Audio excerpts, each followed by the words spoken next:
this on. This somewhat reminds me of church. I was thinking.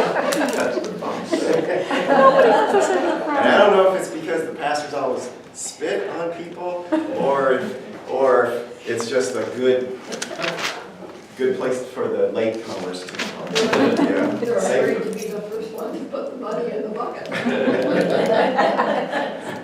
Okay, so Roseanne, do you have we're 1 minute before 2, do you have the course description on you?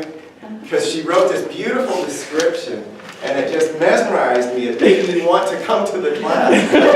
Wow, that's pretty high expectations, and you don't have it on you? I don't, and I don't remember what I wrote. Oh, that's the course description, you wrote it down. Oh dear. I'm a secretary. Accomplishing your goals. Why do we sabotage ourselves? What are tips and tricks we can follow so we can actually accomplish our goals? So that's a tall order in 59 minutes, isn't it? All right. So I like when Roseanne invites me to speak on things because the subjects are so broad. It's generally up to me, but they're broad subjects. And if you were with us this winter for the 2 talks that we had, they were on the diminishing capacities of aging, in particular with the body on the first lecture or workshop, and then on the second one about the mind. And so we looked at how do we feed our body, how do we exercise our body, how do we feed our mind, how do we exercise our mind. And so assuming that everybody's been doing their homework since then, it's probably time to look at why. Why would we do anything to improve ourselves in our bodies or in our minds? And usually there's a desire to do something bigger than ourselves that drives us to take care of what we've been given, our body and our mind. All right, so I thought the next logical thing to look at, and particularly this time of year as we think about becoming more active, a lot of us haven't been as active over the last 4 or 5 months, that maybe looking at goals or how to set about making goals and simplifying it. There's a lot to structuring goals that is just beyond reason. I've been in business for almost 30 years, and I can tell you the first 10 years of business and goal setting looked a lot different than the last 20 for me. And that's what the depth of the material will come out of, okay? And so stick with us through the first maybe more complex stuff at the start to the simple stuff that you take home and really make work for you. And so that's the introduction. Any questions or concerns? Are you in the right class? Good. My father and I took trips out to Colorado a few years in a row, and on our way out with my, at that time, little son Andrew, we wanted to stop and see Mount Rushmore. And I think it was the first 2 times we did that, it was so fogged in that you could barely see across the parking lot. And so to not let Andrew down, we decided that we'll do the next best thing. We'll go to the museum.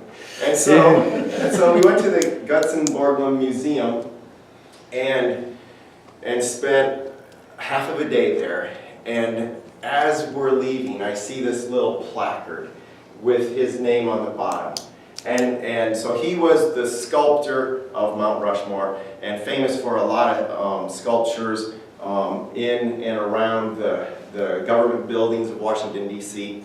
And he was commissioned to do Mount Rushmore. And here's what he said. There's but one worthy ambition for us all, to do better whatever we do. No matter how capable, we must work, think, and study to do better. This alone leads to mastery, leadership, and independence. A lot of big words, deep words with that, but when I read that, it did something as far as moving me to want to take whatever I was doing and do it better. They were truly words from a master that you think about how hard it would be to do something of that size and that magnitude. And here is the overarching principle that drove this man. Well, Henry David Thoreau said, what you get by achieving your goals is not as important as what you become by achieving your goals. And if you think about that, that's really true, and there's this connect that we're going to talk about between the heart and the head, and that connection that works for people to inspire them to reach for something bigger than themselves. But he said, what you get by achieving your goals is not as important as what you become by achieving your goals. Henry David Thoreau. Well, what holds you back? What holds you back from setting goals or striving to reach goals? And we have a span of a lot of generations. And I think every generation should have ideas or goals that they're moving toward. And we'll talk about that in just a little bit. But if you could say what holds you back, if you wanted to do that in this little workshop, meaning participation workshop, what would you say holds you back? Laziness. Okay. I'd agree. Laziness. Fear of failure. Okay. That's what I was going to say. Fear of failure.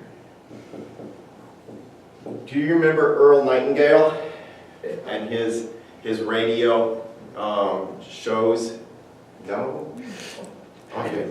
Well, when I was from about 9 years of age to about 12, I delivered newspapers, and I had a little AM transistor radio, and I happened to tune into WMTAM, and where my father worked for many years.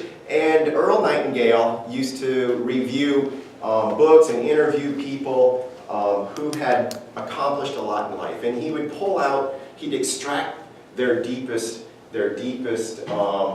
techniques for what they did to accomplish the things that they accomplished in their life. And he came to find out that less than 5% of people in our country have goals. Less than 5%. And of those 5% who do, he conjectured that they probably get about 95% of the work of this country done, as far as the big moving things, okay? As far as the big ideas and putting things in motion, developing businesses, developing plans, moving the progress of the country.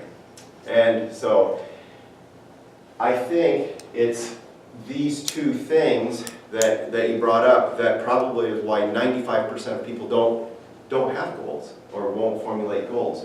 So let's talk for a little bit about how do you get over these two things? What could you do? What could you replace those with to help you move past those? A desire. Desire for something else. A strong enough desire should move you past your laziness and past your fear of failure. A strong enough desire. And I can't tell you what that would be for you, and you probably wouldn't know what it would be for me. But it's when we find fears or we are just complacent, when we find a strong enough desire, we'll usually start to fill in the blanks to help us achieve what we want to achieve with that. So at that point, what can you do with that desire? Write it down. And what do you do with that? Well, you develop, this is goal setting 101, you develop a plan. What are my steps? What do I have to do? If I want to achieve that desire, what do I have to do to get it done? And then so many people who teach about goals and goal setting, they talk about having a time limit or a time mark on it. By June 18th of 2017, I will blank, whatever that is. So that there's a sense of movement, a sense of urgency, something that works to move you, all right? And so that's the typical style of goal setting. What are areas in life that you could have goals for?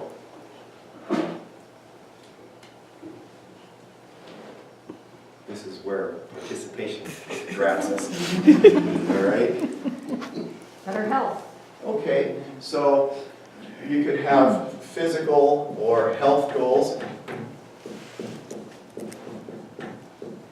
That's what you thought this class was about, didn't you? I was see. hoping. Yeah. All right. Might be. All right. The class is whatever you need it to be. What else? Your retirement plan. Okay. So let's call that financial.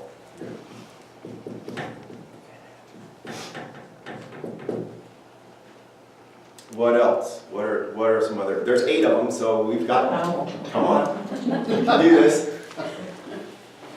How about clutter? Does that fit?